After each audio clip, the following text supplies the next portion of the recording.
Bonjour, buenas a todos. Aujourd'hui, on aborde les nombres en écriture fractionnaire du thème Nombre et calcul niveau 5e. On commencera avec une définition.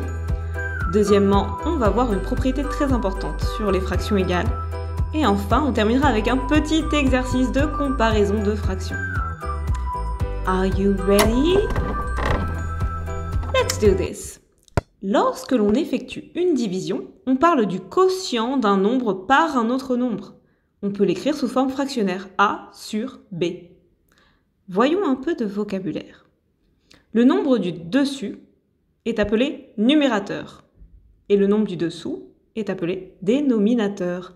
Lorsque ces deux nombres sont tous deux des nombres entiers, on parle alors de fraction. Voyons quelques exemples de nombres en écriture fractionnaire. 3,1 dixième. Voilà, c'est un nombre en écriture fractionnaire. On ne peut pas l'appeler fraction parce que 3,1 est un nombre décimal. 21 quarts, ce nombre est une fraction, puisque le numérateur et le dénominateur sont tous deux des nombres entiers. Et enfin, 1,5 sur 2,5, c'est aussi un nombre en écriture fractionnaire. Une propriété importante.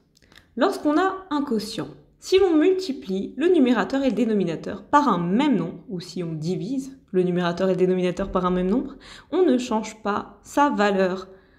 24 quinzièmes.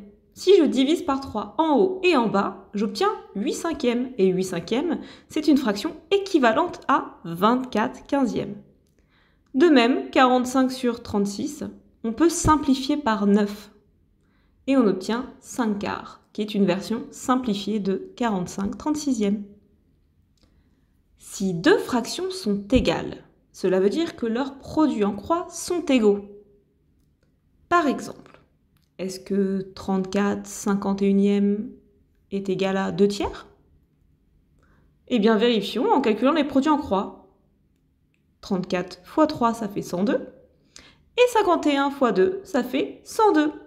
Puisque les produits en croix sont égaux, alors on peut dire que les fractions sont égales.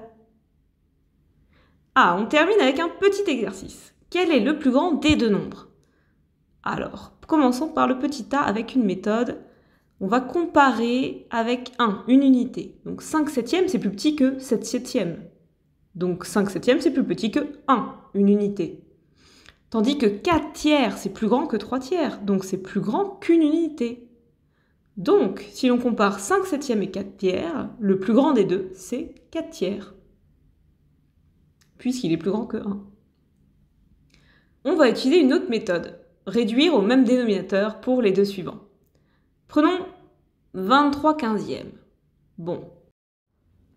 Si l'on multiplie par un même nombre, en haut et en bas, on ne va pas changer la valeur de 23 quinzièmes. Donc on va multiplier par 2. Ainsi, on obtient 46 trentièmes. Ce qui nous convient bien pour pouvoir comparer avec 42 trentièmes. Et on voit que 23 quinzièmes est plus grand. Pour le dernier, on procède de la même façon. On va multiplier le numérateur et le dénominateur par 3 concernant la première fraction.